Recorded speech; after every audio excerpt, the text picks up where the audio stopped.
cinnamon face. All right. All right. Welcome to Comics in the Making. My name is Ryan Holgerson. I'm the creator of Slackmatic. And joining me, as always, is Levi Erickson, creator of The Big. Levi, how you doing today? I'm doing great, man. I am excited about today's show. This is going to be fun. We're going to get really fucking nerdy today. So, last episode, we talked about just doing the damn thing.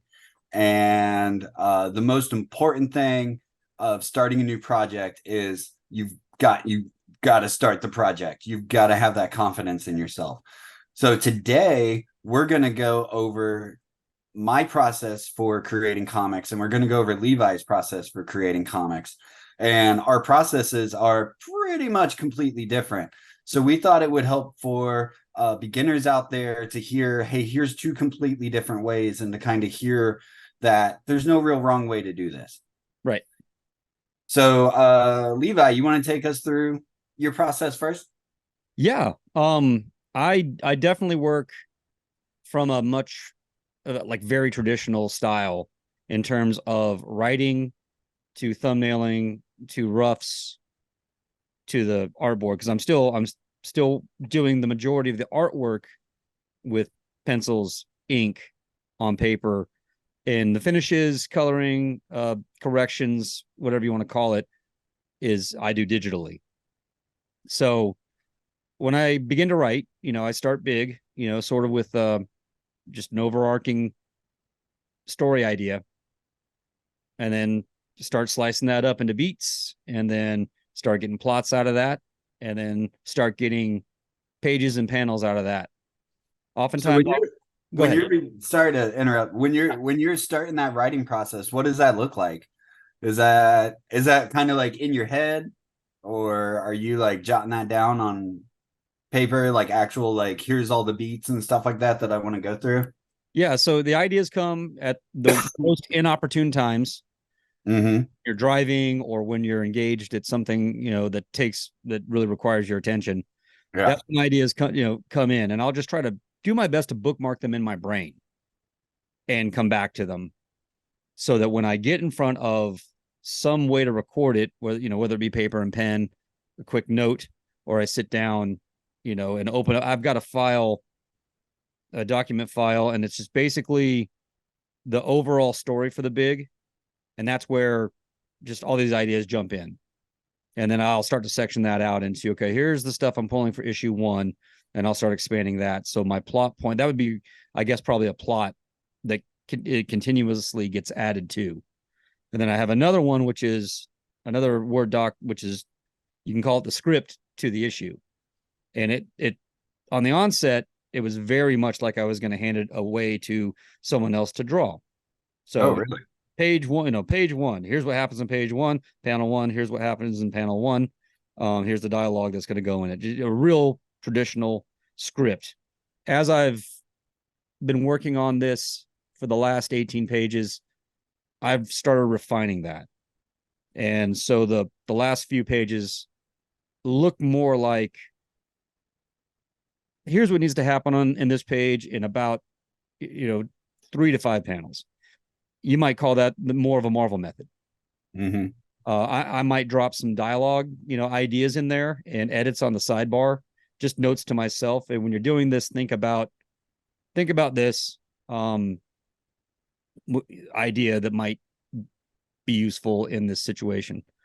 So I'm refining my writing process as I am moving forward with the book, and that's kind of cool, because it doing it the old way is a slog, and it is time consuming. Yeah. Yeah. So, but I like the writing process, and I like writing the dialogue and giving each individual character sort of their own voice, and all the things that make a happy comic book. So the writing process is fun, but I'll break that in between. No, go ahead. Oh, do you find that, like, because the big is kind of something new for you, um, that as you go start writing the characters and stuff like that, are you uh feeling like they're getting their own voice and stuff like that, Oh to yeah, where you yeah, get that? I Because that's what happens to me, especially when I've because I've been kind of writing the same characters for a while now. So now I kind of almost don't have to think about what they're gonna do. They tell me. I don't know how to explain it. We'll get more to that, I guess, on my section. But Yeah. I was curious about you, if that happens to you also. Yeah. And especially because I've done, like character designs. Yeah. I don't have a turnaround sheet for every character, but I know and I have notes about who these major people are and how they should behave in their world. But the first chapter, which is done, and then into the second chapter, which completes the first issue, it's a lot of introducing these people. So you may have one or two panels of each only of each character. So I haven't really had a chance to work with a lot of them and start to develop that. But as I'm doing what I'm doing, I start getting more ideas, and it may not appear in this issue, but down the road, I can see how this is setting up the relationship between person A, person B, and how that will come into conflict. Later on, whenever I want to put it in. Yeah. That's So cool. I just capture those notes in that main story doc, and carry on with my script. And Hmm. I'll do a few pages of script, and then I'll go, okay, let's it's time to draw. And Right. I bounce back and forth between the two, hopefully developing to a place where I can almost do them simultaneously. I know a lot of people that create their own thing. It's almost like a one singularity, writing the issue as you draw it. But I kind Mhm. of separate the labor as it is right now, and Yeah. bounce between the two. Well, and I think what you're saying is something good to mention too, that like we're going through our process, but we're going through our process right now. Yeah, Um, my process has changed so many times, it's not even funny. So like what you're saying about the writing, like when I first started doing comics, like that's I would it was almost completely stream of consciousness to where it's like here's page one, I kind of know where I'm going, but I would just jump straight in, not even worrying about it, yeah. I can't do that anymore. I have to have it all planned out. Do you think So that comes from a place where you're more conscientious of your craft, or do you think it comes from somewhere else? um yeah, I think I am. I mean, so we're talking when I started, I was 17, Yeah, 18, you have no fear. right. So I was just jumping straight in, like wherever it goes, it's gonna go. And it Yeah, always seemed to work out. Now I think I almost write an entire story because it helps me um make sure that I know the entire thing. I know the ending. And I get really scared of getting halfway through a story and then going, shit, where do we go? yeah, Um, so I try to have the entire thing written out or whatever before I start. yeah. And like I say, with me, I've got 4 issues. The beats for 4 issues are done. Yeah, So the plot for 2 issues is done. And if it beats and plot are different, um, the to me a plot is going to be more detailed, right. than just kind of like the beats. So half of the, I guess what I'm calling a limited series, a 4 issue series, is on paper. Those ideas are captured, and it's just me, you know, getting it refined to what you'd call a script and making those visuals, and boom, boom, boom, boom. How many pages are you thinking the story is going to be? I am shooting for a standard, 22 to 24 per issue, Okay. So but like 88 altogether. yeah, yeah. So, but whatever actually, I'm not going to force a page if it doesn't need to be in there, Yeah, yeah, yeah. but I want it to be, pretty, I want to do my due diligence and give the best product, to anyone who's willing to take a look at it. Well, I bet I'd be willing to bet by the time you get to the fourth issue, you're going to really feel that 22-page uh rhythm. Right. I mean, I don't necessarily write. I don't write for like an issue, but I do write for like separate stories or whatever. Yeah. I definitely I my things are almost all three tiers on a page. And when you're writing at that same pace and rhythm for so long, like you just start getting it. Yeah. And I've heard other interviews with artists who do that 22-page book and stuff like that. They just know where to end. They know where to start and they know where to end, Right. because they've just done it. Like like Eric Larson with Savage Dragon. Like he's just been doing that for so long Yeah. that it's just instinctive for him. So Yeah. we should have mentioned him last episode because that's a guy who's been drawing comics since he was like 10 years old. And Exactly. actually had Savage Dragon comics that old, but he had a house fire and lost all of it. I know that was so terrible, Yeah. but So yeah. So yeah, we are. I mean, and this kind of goes in the title of the whole show, and the concept beyond comics in the making, and we are making comics as we're talking about them. yeah, for So sure. So what do you do? So what do you do next? You've got your writing kind of done. yep. When it's a good time, I'll sit down. I'll start thumbnailing, and I do more than one version of a layout, but I don't do like a bunch and a bunch. I mean, I know what it's going to look like. I'm experienced enough to understand how to design a page and control the pacing to the extent that that it needs to be. So I'll have a couple layouts, and oftentimes they'll be combined. Yeah. I'll like something I did in that one. I'll like something I did in that one, and I'll figure out how to work them together. I did one page that was it's a full page splash of someone sitting at a desk, low angle from behind, and I've got panels arranged around, sort of cascading. Yeah, I saw that one. Yeah, to let you know to give you clues who this person is. Yeah. So it's not a splash, it's not an action splash page, but there's a lot of energy because they're very hunched over. Again, though, that's something that you can only do in comics. Yeah. You've got this panel, here's that person, here's these four panels around it to give you the idea of it. And remember, I hate fucking exposition. So you got like some interesting exposition just in those four panels real quick. Here's who that person is. Right. And let's move on. Yep, exactly. So it took me a few times to get that layout the way I wanted it, and to work the panels in. I took a lot of photos of people in my family sitting at a desk, Yeah. and ultimately just went with something else. Uh-huh.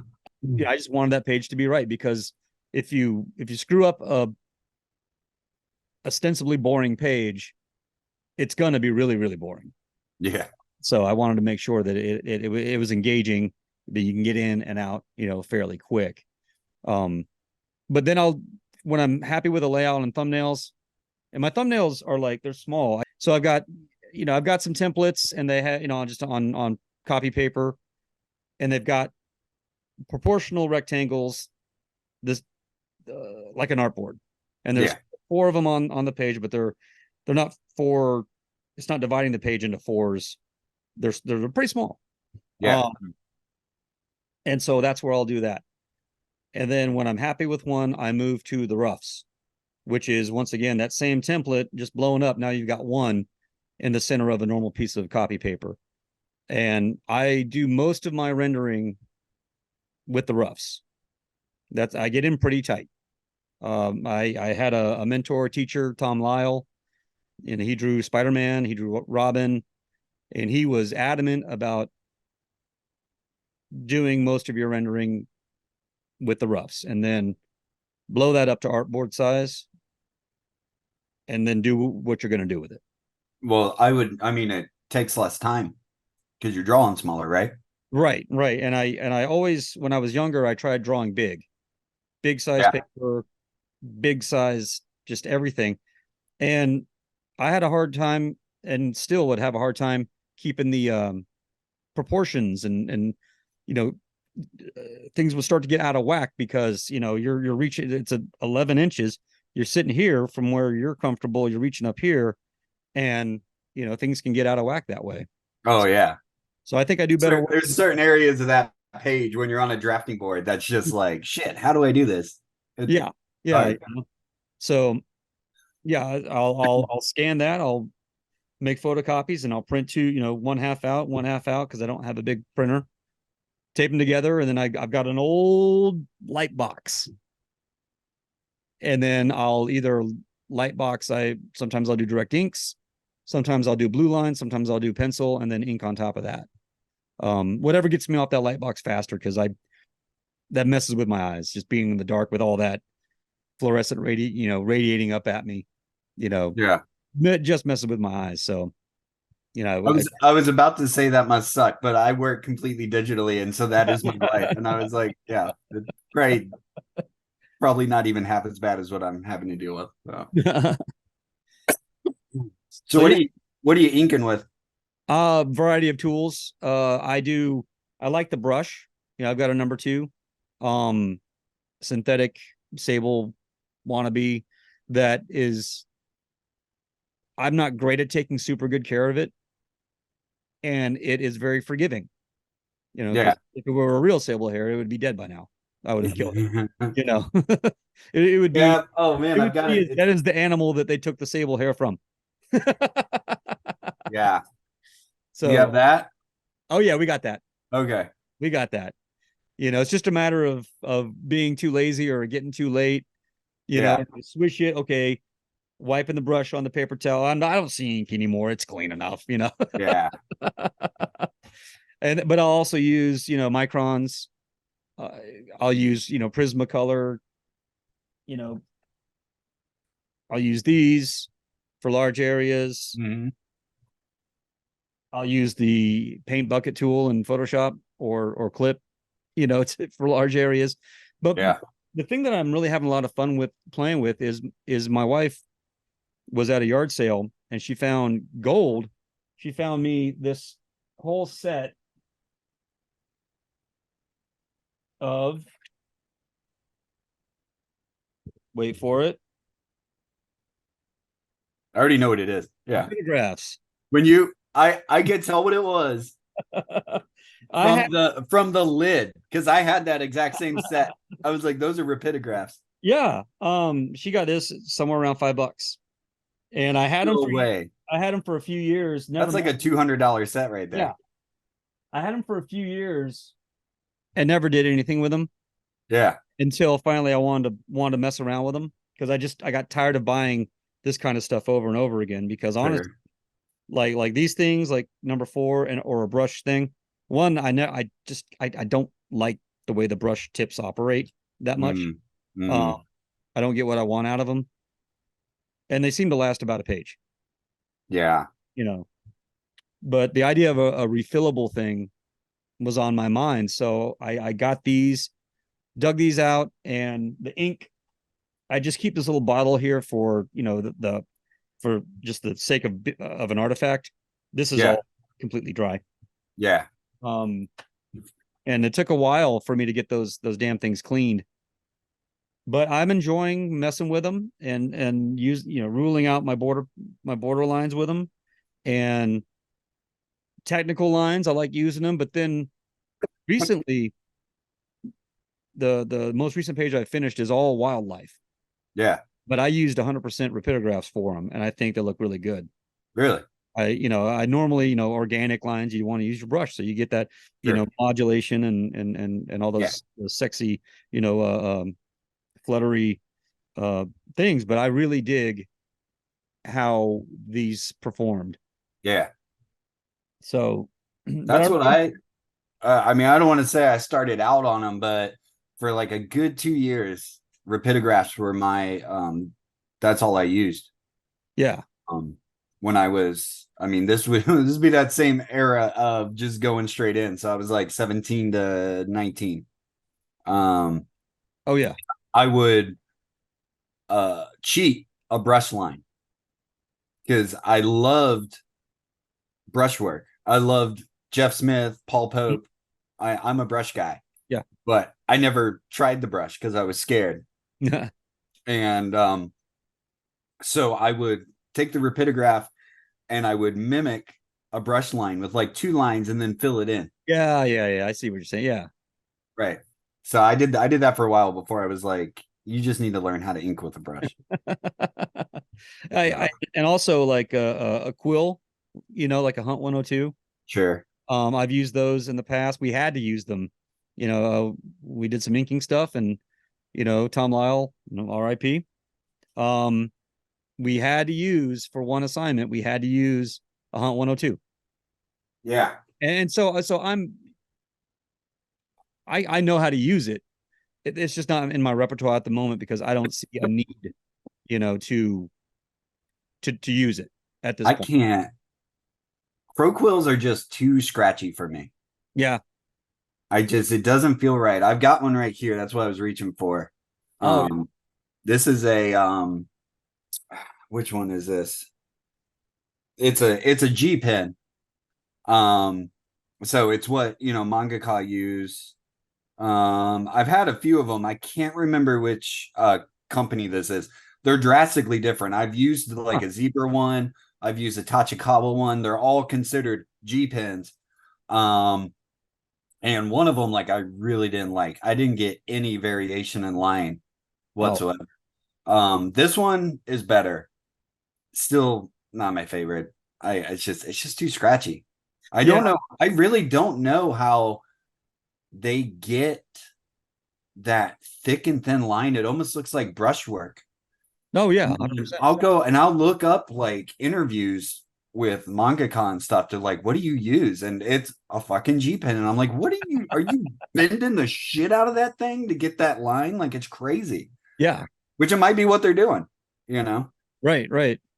Yeah, I find that sometimes with the rapidographs too, but maybe I'm just bearing down too hard and not letting the ink flow.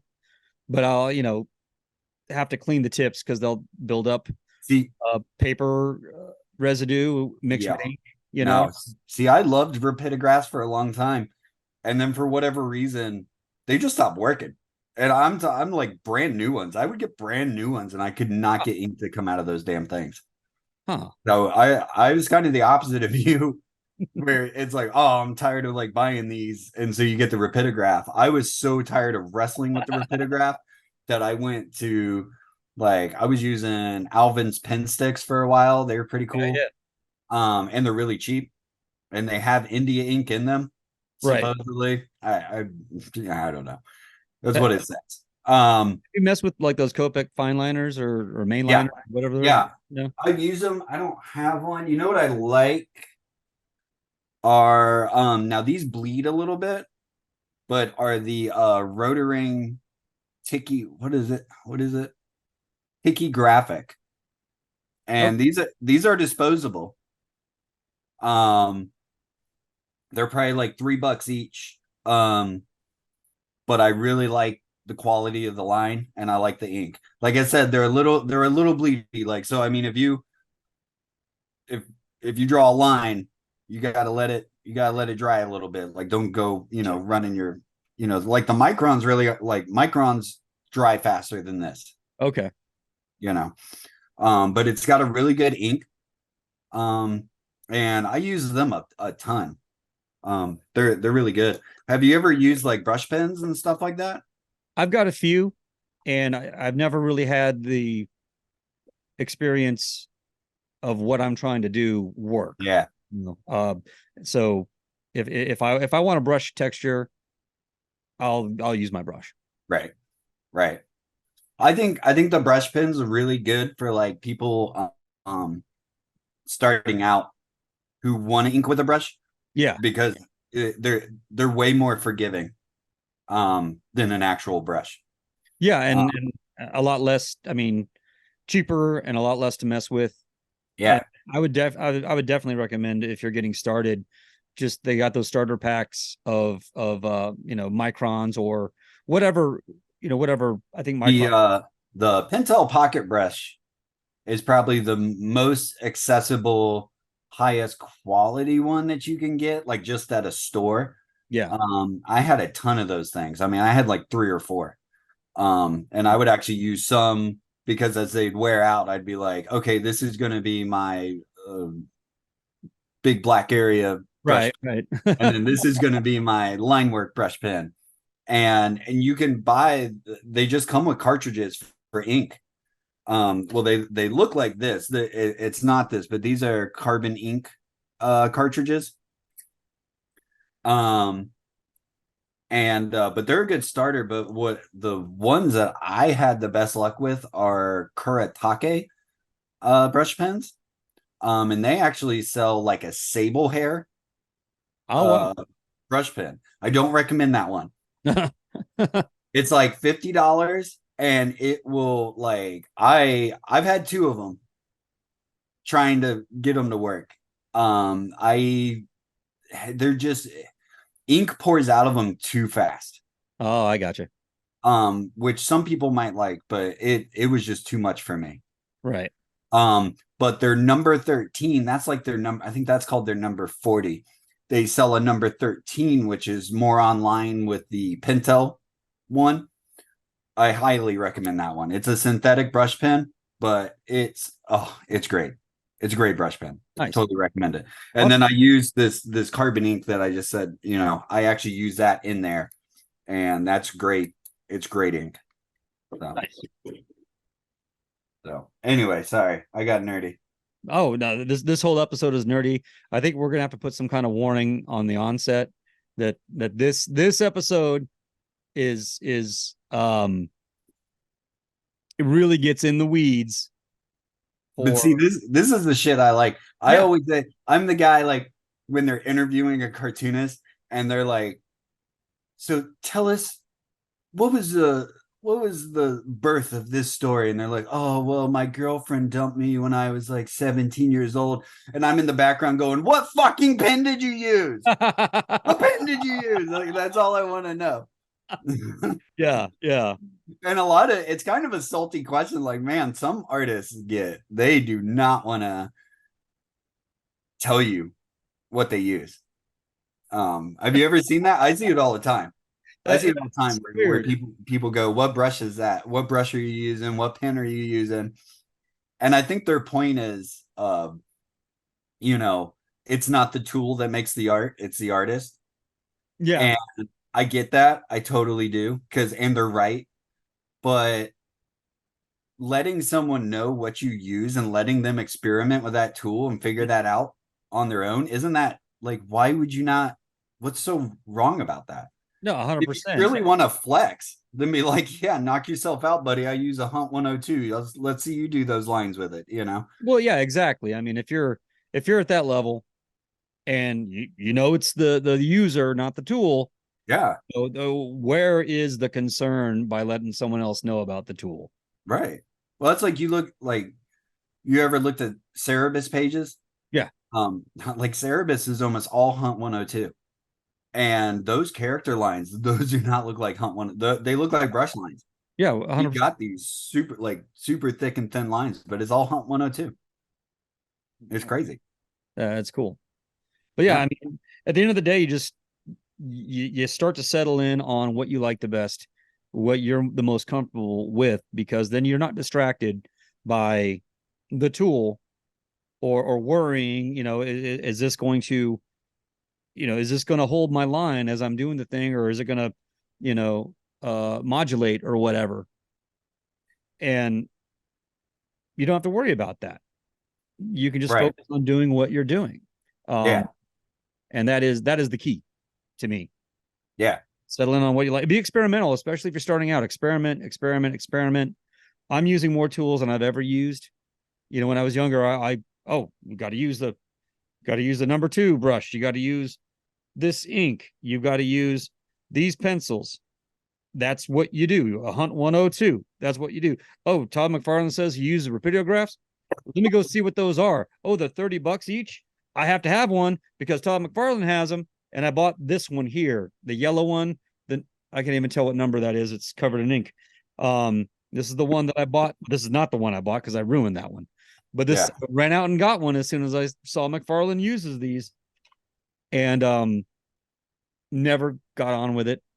Never, and I was just figuring stuff out. Yeah. But I definitely use a lot more stuff now than uh than I did before. But I do have my favorites and I do have my comfort zones.